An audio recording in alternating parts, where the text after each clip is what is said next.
భారతదేశంలోనే ప్రతిభా గణాంకాలని, అభిరుచి గణాంకాలని, కుల గణాంకాలు తీసుకున్నారు, కానీ ఏం అవ్వాలి అనే గణాంకాలు ఎవరు తీసుకోలేదు.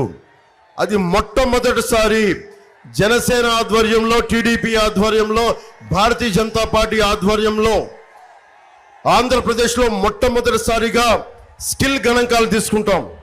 మీకున్న ప్రతిభ సమర్థతని బట్టి, అభిరుచిని బట్టి ఉద్యోగ అవకాశాలు, ఉపాధి అవకాశాలు వచ్చేలాగా మేము గొడ్డు చాకిరీ చేస్తాం మీకోసం.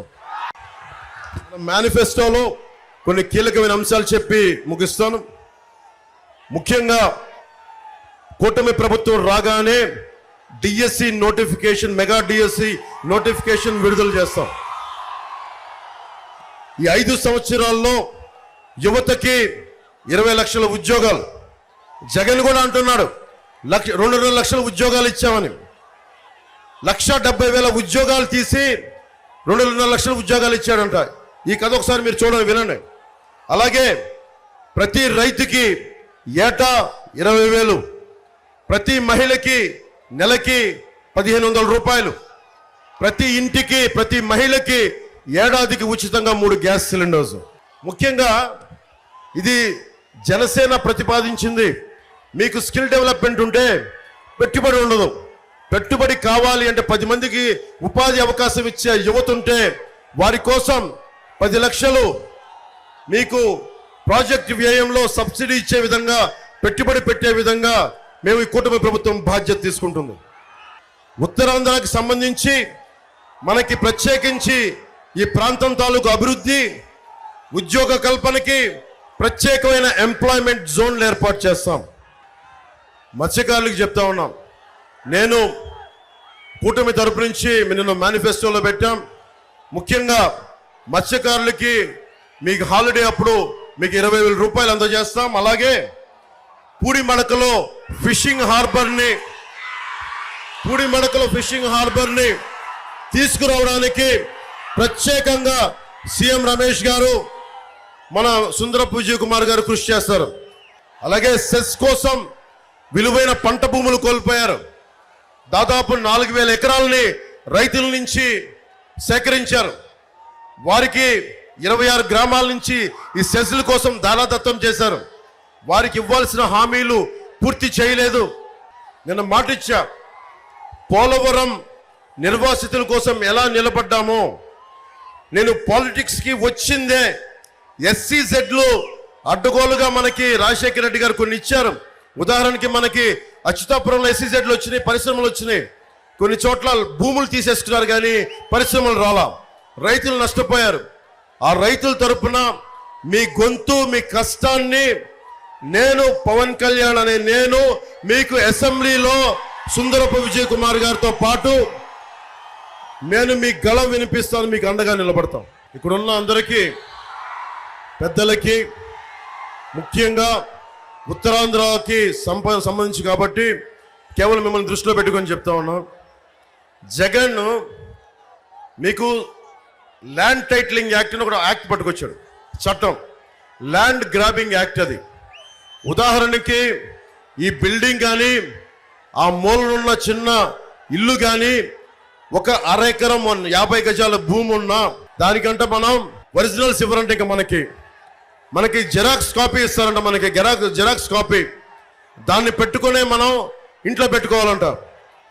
ఏదైనా గొడవలు వచ్చి ఎవడన్నా మనకి ఆక్యుపై చేస్తే, కబ్జా పెడితే, మన కన్నబాబు రాజు గారి లాగా కబ్జా పెడితే, అన్ని చట్టాలుండి అన్నీ ఉండే ఈ రోజున వైసీపీ ఎమ్మెల్యే కన్నబాబు రాజు గారు అడ్డగోలుగా మన కబ్జాలు పెట్టేస్తున్నారు, స్థలాలు ఇవన్నీ.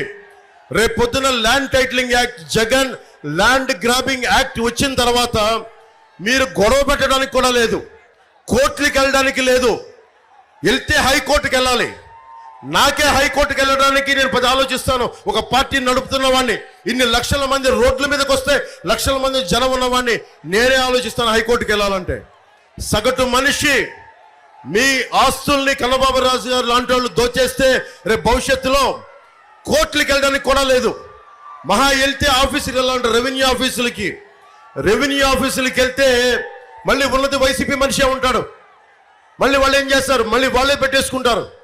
రేపు పొద్దున మీకు అప్పో సప్పో చేయాలి, మాకు ఆస్తి పేపర్లు తాకట్టు పెట్టాలి, ఫైనాన్షియల్ దగ్గరికి వెళ్ళాలి, ఆస్తి తాకట్టు పెట్టాలి అంటే కూర్చోబెట్టి ఎవరు మాట్లాడరు. దాని మీద జెరాక్స్ ఇస్తే ఎవరు తీసుకుంటాడు? ఒరిజినల్సే ఇవ్వాలి. ఈ ఏపీ గవర్నమెంట్ ఒరిజినల్స్ ఇవ్వదంటే ఇప్పుడు ఇంకొకసారి ఎన్నుకుంటే వైసీపీ కన్నబాబురాజు గారికి మీరు ఓటు వేసినా, జగన్కి ఓటేసినా మీ ఆస్తులన్నీ, మీ ఇళ్ళన్నీ గాల్లో దీపం పెట్టినట్టే. చాలా చాలా జాగ్రత్త. వైసీపీ మద్దతుదారులు కూడా చెప్తా ఉన్నా, వైసీపీ ఎమ్మెల్యే పాపం వాలంటీర్ని కొట్టాడు, సొంత పార్టీ మనుషులనే కొట్టాడు. రేపొద్దున మీ ఆస్తులను దోచేయడం ఎంత పని వాళ్ళకి. రేపొద్దున మేము అండగా ఉండాల్సి వస్తుంది. అలాంటి పరిస్థితులు లేకుండా నేను మంచిగా చెప్తున్నా, మర్యాదగా చెప్తా ఉన్నా, land titling act is not land titling act, it is Jagan's land grabbing act. మీ ఆస్తుల్ని దోచేయడానికి చట్టం తీసుకొస్తున్నాడు. మాట్లాడితే కేంద్రం తీసుకొచ్చింది అంటాడు. కేంద్రం చాలా ముసాయిదాలు ఇస్తుంది. ఈ చట్టాల రూపకల్పనకి మీ అభిప్రాయం అడుగుద్ది, ఇంప్లిమెంట్ చేయమని అడగల కేంద్ర ప్రభుత్వం. అందుకని దయచేసి మీ ఆస్తుల్ని పరిరక్షించుకోవడానికి మేము చేస్తున్న, కూటమి చేస్తుంది ఏంటంటే రాగానే ల్యాండ్ టైటిలింగ్ యాక్ట్ ని రద్దు చేస్తాం. ఆ మాట ఇచ్చాను, అదే దాన్ని మేము కూటమిలో మనకి మేనిఫెస్టోలో పెట్టాం. ముఖ్యంగా ఆరోగ్య బీమా నేను కొన్ని కీలకమని చెప్పి వదిలేస్తున్నాను. ఆరోగ్య బీమా కూటమి ప్రభుత్వం కుటుంబానికి 25 లక్షల రూపాయలని కూటమి ప్రభుత్వం మద్దతు తీసుకెళ్తున్నాం. మీకు ఏ జబ్బు వచ్చినా, ఏ కష్టం వచ్చినా హాస్పిటల్కి వెళ్ళే ఖర్చులకి 2 లక్షలు 3 లక్షలు కాకుండా కుటుంబానికి 25 లక్షల రూపాయల వరకు ప్రీమియం ప్రభుత్వం ఇన్సూరెన్స్ కంపెనీల ద్వారా చెల్లించే బాధ్యత కూటమి ప్రభుత్వం తీసుకుంటుంది. మీరందరూ నన్ను నమ్ముతారు కదా, మీరు నమ్మే కదా నా దగ్గరికి వచ్చారు, ఈరోజు అడుగుతున్నా. నేను నా కోసం అడగట్లా ఓటు. నాకు మీరు 10 సంవత్సరాలు 2019లో భవన నిర్మాణ కార్మికులు వచ్చి, అన్న మా కడుపు కాలిపోతుంది, చచ్చిపోతున్నామంటే నేను విశాఖలో వచ్చి భవన నిర్మాణ కార్మికుల సంక్షేమం కోసం నేను నిలబడ్డా. ఒక్కళ్ళు రాలేదు ఆ రోజున, అందరూ భయపడ్డారు. ఒక్క దమ్ము ధైర్యంతో నిలబడింది ఒక్క జన సైనికులు రోడ్ల మీదకి వచ్చారు. ఆ రోజున వీర మహిళలు రోడ్ల మీదకి వచ్చారు. జనసేన ఈ రాష్ట్రానికి వెన్నెముకలో ధైర్యం కూరి కూరి కూరి కూరి నింపింది. అదే కూటమికి బలం అయింది. అందుకని మీకు మాటిస్తున్నా, నేను ఈరోజు ఓటు అడుగుతున్నా, కూటమికి మద్దతు ఇవ్వమని అడుగుతున్నా. బాధ్యత నేను తీసుకుంటా. నేను పిఠాపురం నుంచి పోటీ చేస్తున్నా. నాకు నియోజకవర్గ ప్రజలు ఒకటే చెప్తున్నారు, అన్నదమ్ములు, అన్న నేను 1,00,000 మెజారిటీతో గెలిపిస్తామని. మీకు ఎన్ని సమస్యలున్నా మీరు గుర్తుపెట్టుకోండి, ఒక్క పదవి లేకుండా, ఒక్క ఎమ్మెల్యే లేకుండా నేను దశాబ్దం మీకోసం ఒళ్ళు వంచి గొడ్డులా పనిచేశాను మీకోసం. ఈరోజు నేను కూటమికి సీఎం రమేష్ గారికి కానీ, సుందరపు విజయ్ కుమార్ గారికి కానీ నేను ఓట్లు అడగట్లా. నేను మీ భవిష్యత్తు కోసం కూటమికి ఓటు వెయ్యమని చెప్పి నేను అభ్యర్థిస్తున్నాను, ఆర్థిస్తున్నాను. మీ భవిష్యత్తు కోసం ఓటు వేయమని ఆర్థిస్తున్నాను. మీ భవిష్యత్తు కోసం. ఏ భవిష్యత్తులో, ఏ 100 రోజుల్లో, వచ్చిన 100 రోజుల్లో ఎవడైతే గంజాయి సాగు చేశాడో వాళ్ళందరినీ రోడ్ల మీద నడిపించి, మోకాళ్ళ మీద నడిపించి తొక్కు నార తీస్తాం ఒక్కొక్కడికి. లా అండ్ ఆర్డర్ ఆడబిడ్డలు బయటికి వెళ్ళి ఇళ్ళకి రావాలంటే గుండెల్లో భద్రత కల్పిస్తాం. ఎవడన్నా సరే ఆడబిడ్డల వైపు కన్నెత్తి చూశారంటే తోలు తీసి కింద కూర్చోబెడతాం. జగన్ లాగా మీకు ఉపాధి అవకాశాలు హామీ ఇవ్వట్లా. పని చేస్తాం, మళ్ళీ పని చేసే నేను మీ దగ్గరకు వచ్చి అప్పుడు దాకా నేను కనుక మీకు అండగా నిలబడకపోతే నేను రాజకీయంగా అస్త్ర సన్యాసం తీసుకుంటాను. నేను మీకు నిలబడతాం. కష్టం వస్తే చెప్తా, బాధ్యత పంచుకుంటా, ఇవన్నీ తెలియజేస్తాం. మనకి ఒకే ఒక అవకాశం, ఒక్కసారి అందరూ మేనిఫెస్టో చదవండి. మీరు అందరూ మేనిఫెస్టోలు చదవండి. వాట్సాప్లో ఉన్నాయి, పీడిఎఫ్ ఫార్మాట్లో ఉన్నాయి, టీవీలో వస్తున్నాయి, సోషల్ మీడియాలో వస్తున్నాయి. మీరు అన్నీ చదివి మీ బాధ్యతగా నేను చెప్పాల్సింది చెప్పాను. కరెక్ట్గా 11 రోజులు ఉంది. 11 రోజుల 12 రోజులు మీ భవిష్యత్తుని నిర్దేశించుకునే రోజు. ఒక్క ఛాన్స్ ఇచ్చారు జగన్కి, అయిపోయింది చాలు. ఒక్క ఛాన్స్ అడిగాడు, ఇచ్చేశాం. 60 రూపాయల మందుని రక్తం జలగలగా పీల్చి 200 రూపాయలు చేశాడు. ఇసుక నమ్మేశాడు 41,000 కోట్లకి. ఎవరిది కొండ? ఆ కనిపించే కొండ ఎవరిది? జగన్దా? ఆ కనిపించే కొండ ఎవరిది? కన్నబాబు రాజు గారిదా? ఎవరిది కొండ? మనది. గాలి, నీరు, నిప్పు, నేల అన్ని అందరికీ చెందినవి. మనందరిది. ఒకరిది కాదు, ఒక ఎమ్మెల్యేది కాదు, ఒక ముఖ్యమంత్రిది కాదు, మనందరిది. మనందరిది. మన హక్కు, మన హక్కు.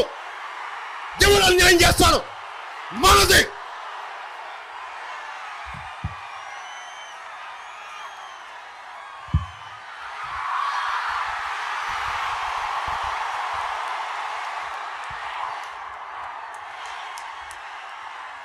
ఎర్రతో వాళ్ళ సాక్షిగా చెప్తున్నా, భవిష్యత్తు మనదే. భారతీయ జనతా పార్టీ కమలం గుర్తు మీద అనకాపల్లి నియోజకవర్గం నుంచి, యలమంచిలి నియోజకవర్గం నుంచి సీఎం రమేష్ గారికి భారీ మెజారిటీతో గెలిపించవలసిందిగా కోరుకుంటున్నాం. గాజు గ్లాసు గుర్తు మీద మన సుందరపు విజయ్ కుమార్ గారిని భారీ మెజారిటీతో గెలిపించవలసిందిగా కోరుకుంటున్నాం. మనకి ఈవీఎంలో పార్లమెంట్ అభ్యర్థి కమలం గుర్తు నెంబర్ 3లో ఉంది. మన గాజు గ్లాస్ గుర్తు నెంబర్ 8 సుందరపు విజయ్ కుమార్. సో మీ అందరికీ ధన్యవాదాలు తెలుపుకుంటూ, అక్కడ నువ్వు నా ప్రాణం అని రాశావు. నేను మీ ప్రాణం, మీరు నా ప్రాణం, అందుకే పనిచేస్తా ఉన్నా. ప్రగాఢ వెంకటేశ్వరరావు గారికి తెలుగుదేశం పార్టీ కోసం, మన కూటమి కోసం ఆయన త్యాగం చేశారు. మనస్ఫూర్తిగా వారికి నా ధన్యవాదాలు. కూటమి ప్రభుత్వం రాగానే మిమ్మల్ని గుర్తించే బాధ్యత జనసేన, బీజేపీ కూడా తీసుకుంటే మీ త్యాగాన్ని మేము మర్చిపోం.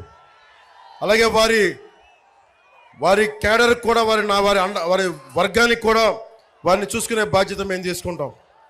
పప్పుల చలపతిరావు గారికి, రాజాన నాయుడు గారికి, లాలం భవానీ భాస్కర్ రావు గారికి, బత్తు తాతయ్య బాబు గారికి, ద్వారపూడి పరమేశ్వరరావు గారికి, పేడోళ్ళ రామ్మోహన్ గారికి నా ధన్యవాదాలు తెలియజేసుకుంటూ, ఇంత అద్భుతమైన అవకాశాన్ని ఇచ్చిన మా అన్నదమ్ములకి, మా ఆడపడుచులకి, మా అక్క చెల్లెలకి అందరికీ ధన్యవాదాలు తెలుపుకుంటూ, ముఖ్యంగా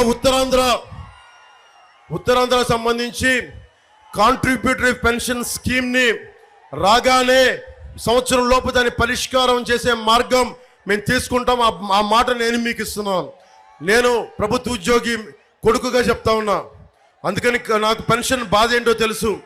అలాగే టీఏలు, డిఏలు, సరెండర్ లీవ్ సంబంధించిన డబ్బులు కానీ, అలాగే హోమ్ గార్డ్స్ భవిష్యత్తు కానీ మేము చూసుకుంటామని తెలియజేసుకుంటూ సెలవు తీసుకున్నాను. జై టీడీపీ, జై బీజేపీ, జై జై జై జనసేన. జై హింద్.